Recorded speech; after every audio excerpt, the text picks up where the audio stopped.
Vamos mergulhar hoje numa das guerras mais determinantes da antiguidade. Um conflito que não só abalou o mundo grego, mas que acabou por mudar para sempre o rumo da civilização ocidental. Esta é a história da Guerra do Peloponeso. Pois bem, esta é a pergunta que está no centro de tudo. Durante quase 30 anos, as duas cidades-estado mais poderosas da Grécia, Atenas e Esparta, lutaram pelo domínio absoluto do mundo grego. Foi um choque brutal entre dois sistemas, duas filosofias de vida e dois exércitos que se julgavam sinceramente invencíveis. E não podiam ser mais diferente. De um lado, tínhamos Atenas, a cidade da democracia, da filosofia, da arte, uma potência inovadora e sempre a expandir-se. Do outro, Esparta, a sociedade militar por excelência, austera, conservadora e totalmente focada na disciplina. Vamos perceber o que tornava cada uma delas tão poderosa. Atenas era a rainha dos mares. Com a sua frota naval gigantesca, controlava um império comercial que a tornava incrivelmente rica. Já Esparta? Bem, Esparta era o poder terrestre indiscutível. Toda a sociedade espartana estava organizada com um único propósito: criar os soldados mais disciplinados e temidos do mundo. Guerreiros que viviam e morriam para a guerra. Ok, vamos diretos ao assunto. Segundo os historiadores da época, a verdadeira razão para a guerra foi, na verdade, bastante simples. O Império de Atenas não parava de crescer.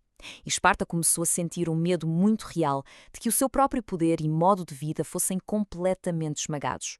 Esta rivalidade criou um impasse estratégico fascinante, muitas vezes descrito como a luta entre um elefante e uma baleia. Esparta era o elefante, uma força terrestre esmagadora, imbatível em campo aberto. Atenas era a baleia, a senhora absoluta dos mares. A grande questão era: como é que um podia derrotar o outro se não se conseguiam enfrentar diretamente no seu próprio terreno? A grande arma de Atenas era o trirreme. Imaginem um navio comprido, incrivelmente rápido e manobrável, impulsionado por centenas de remadores, distribuídos por 3 níveis. Eram estas embarcações que permitiam a Atenas projetar o seu poder por todo o Mediterrâneo, atacando onde quisesse e protegendo as suas rotas comerciais. Do outro lado, a espinha dorsal de Esparta era o hoplita, um soldado de infantaria pesada, treinado desde criança para lutar numa formação chamada falange. Pensem numa parede de escudos sobrepostos, de onde saíam as pontas de lanças compridas. Era basicamente um muro humano quase impenetrável que avançava, de forma implacável, no campo de batalha. Durante anos, a guerra arrastou-se neste impasse. Os espartanos invadiam e queimavam os campos à volta de Atenas, os atenienses usavam a sua frota para atacar a costa de Esparta. Mas, de repente, 2 acontecimentos absolutamente desastrosos vieram virar o jogo por completo. A estratégia de Atenas era simples. Durante as invasões, toda a gente se refugiava dentro das suas longas muralhas. Só que esta superlotação teve uma consequência terrível. Uma praga devastadora espalhou-se como fogo pela cidade sobrepovoada, matando milhares de pessoas. O custo humano foi inacreditável. Estima-se que 1/3 da população de Atenas morreu. E entre os mortos estava o seu líder mais brilhante, Péricles, o arquiteto do império. Foi um golpe tremendo. Atenas não perdeu apenas pessoas, perdeu a sua bússola estratégica e moral. Já enfraquecida, Atenas decidiu arriscar tudo numa jogada que era, ao mesmo tempo, de mestre e de pura loucura. O plano? Enviar uma força militar gigantesca para conquistar a Sicília, uma ilha riquíssima e estratégica.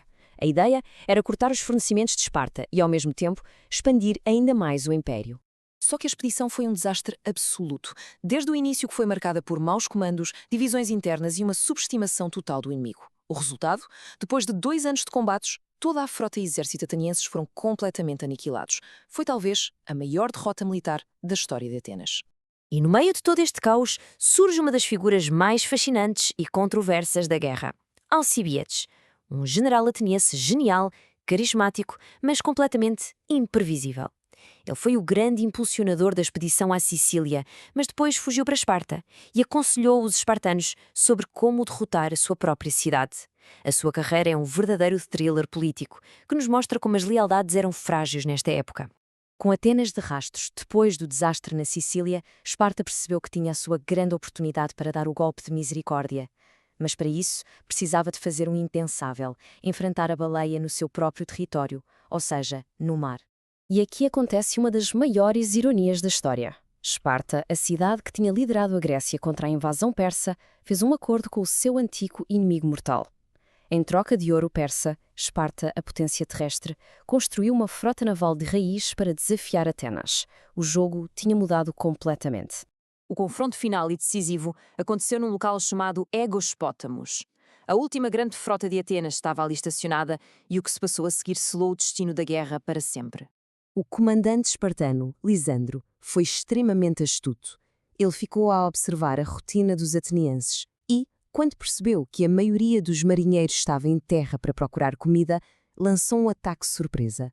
A frota foi capturada quase sem luta. Para Atenas, foi o fim da linha. Sem a sua frota para proteger os navios que traziam cereais, Atenas foi completamente cercada. A fome apoderou-se da cidade. Depois de meses de um sofrimento terrível, não havia outra escolha senão a rendição incondicional. A guerra tinha terminado, mas o seu impacto ia ser sentido por toda a Grécia durante gerações. O mundo grego, tal como o conheciam, nunca mais seria o mesmo. Os termos da rendição foram brutais. As muralhas que protegiam a cidade foram deitadas abaixo. O seu império foi desmantelado. A sua frota, o orgulho de Atenas, foi confiscada. E a sua famosa democracia foi temporariamente substituída por uma tirania apoiada por Esparta. Foi uma humilhação total. Mas o ponto mais importante é este. No final, não houve um verdadeiro vencedor. Sim, Esparta ganhou a guerra, mas a um custo terrível. Quase 30 anos de conflito deixaram todas as cidades-estado gregas enfraquecidas, pobres e a desconfiar umas das outras. E isto leva-nos à nossa pergunta final. Depois de décadas de destruição e da queda do seu maior centro cultural, o que é a Grécia realmente ganhou com isto tudo? A verdade é que esta guerra marcou o fim da sua idade do ouro e deixou um vazio de poder. Um vazio que, pouco tempo depois, seria preenchido por um jovem rei vindo do norte, da Macedónia, chamado Alexandre o Grande. Mas isso já é outra história.